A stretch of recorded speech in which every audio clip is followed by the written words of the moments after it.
Le calendrier, c'est un livre rempli d'histoires. Le 10 septembre, un jour ordinaire? Pas vraiment. 3 chapitres ont changé le monde. Entre naissance, sang versé et disparition, ce jour a façonné l'histoire. 1933, l'empereur de la mode voit le jour. À Hambourg, en Allemagne, naît Karl Lagerfeld. Fils d'un industriel, il grandit dans une famille aisée et développe très jeune une passion pour la mode et les arts. Il grandit entre soieries et parfums, dessine même avant de savoir écrire. À 14 ans, il débarque à Paris avec un culot monstre et un talent brut. Génie créatif, aux lunettes noires légendaires et aux mitaines de cuir, il révolutionne la haute couture. Directeur artistique de Chanel pendant plus de 35 ans, il ressuscite la maison en déclin et en fait un empire. Styliste, photographe, réalisateur, éditeur, Karl incarne l'excellence française à l'international. Sa disparition en 2019 marque la fin d'une ère, celle d'un couturier qui a su faire danser la mode entre tradition et avant-garde. Mais bien avant que Karl ne révolutionne les podiums, l'histoire se jouait à la pointe des épées. 1419, un pont, un meurtre, une guerre civile,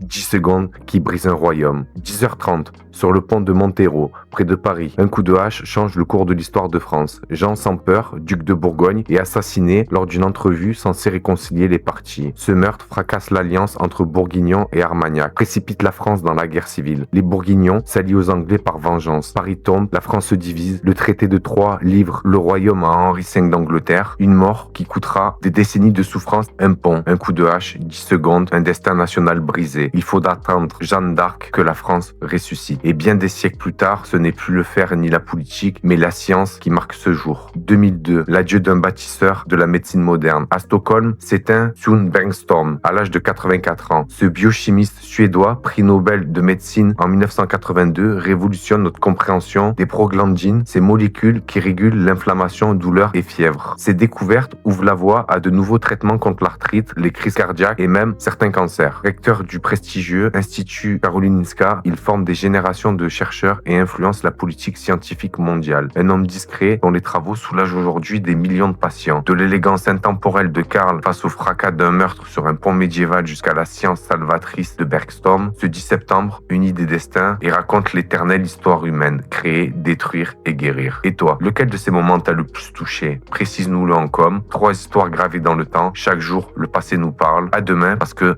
l'histoire continue.